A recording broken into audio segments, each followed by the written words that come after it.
The first explosion shattered windows 3 miles away. It was still dark outside, 5:40 a.m., November 19th, 1984, when the horizon lit up orange. A wall of flame erupted into the sky above San Juanico, Mexico, casting flickering shadows across bedroom walls. Entire families sat up in bed, confused, just before the second explosion hit. Then the third, each blast stronger than the last, each fireball higher, each scream louder. San Juanico was a dense working-class suburb north of Mexico City, where families lived in the shadow of a sprawling liquid petroleum gas plant operated by Pemex, the state-owned oil company. For years, the town had crept closer to the facility. Children played in its shadow. No one thought it would ever ignite. But it did. The facility stored over 4 million gallons of LPG, compressed propane and butane, across large horizontal tanks and a snaking maze of pipelines. Earlier that morning, a rupture had occurred in one of those lines. Gas had leaked undetected for hours, forming a dense, invisible cloud across the low-lying valley. There were no sensors, no alarms, no lockdown. The gas settled quietly into streets, courtyards, open windows. People were breathing it in, cooking breakfast in it, unaware their entire neighborhood had turned into a bomb. When it ignited, some say from a boiler spark, others from a cigarette, the entire world seemed to explode.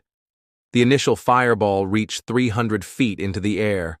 A mushroom of flame and shock waves tore across the valley, flattening everything in its path. Metal fences crumpled, brick walls disintegrated, entire rooftops launched into the air. A city of 40,000 was caught mid-sleep in the jaws of an industrial firestorm. Seconds later, another tank exploded, then another. Over the next 90 minutes, more than 20 separate explosions ripped through the Pemex plant, each one sending shock waves outward, igniting fresh fires, collapsing homes, and rupturing more gas lines. Fireballs leapt over buildings. The heat alone, estimated at 2,000 degrees Fahrenheit, melted cars, scorched trees to ash, and boiled human skin on contact. Many never stood a chance. People fled barefoot, clothes on fire, carrying children in their arms. Others were buried in rubble. Some were never found at all. Witnesses described bodies burned beyond recognition, families vaporized in their homes. Eyewitnesses said the ground itself seemed to ripple. It was the closest thing to hell. Hospitals across Mexico City were overwhelmed. Burn victims arrived in waves, some with skin sloughing off in sheets, others too far gone to help. The city ran out of IV fluids. There weren't enough beds or doctors or morphine. Makeshift triage stations were set up in school gyms and on sidewalks. Hundreds waited. Many died before being seen. Pemex initially said the death toll was around 200. The true number was closer to 600, with over 7,000 injured. Burn wards filled. Morgues overflowed. Mass graves were dug. But what followed added insult to catastrophe. Pemex denied wrongdoing. The tanks, they said, had been up to code. The disaster, they claimed, was unpredictable. Survivors were offered token compensation. Some received as little as a few $100s for the loss of entire families. No one at Pemex was fired. No criminal charges were filed. The Mexican government circled wagons to protect the national oil company. Later investigations painted a different picture. The plant had been operating over capacity. Safety protocols were inadequate. Warning systems were non-functional.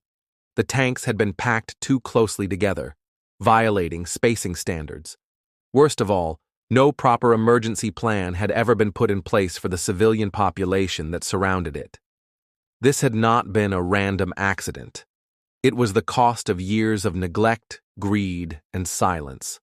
To this day, the San Juanico disaster remains one of the deadliest industrial accidents in world history, but one many have never heard of. The neighborhood was rebuilt. The plant resumed operations. The stories faded from the headlines, but the survivors remember. They remember the heat, the screams, the color of the sky. They remember who died and who lied. And they remember that, in San Juanico, no one ever warned them. Thank you for listening to Road to Ruins. Subscribe for more true stories where systems fail and people pay the price.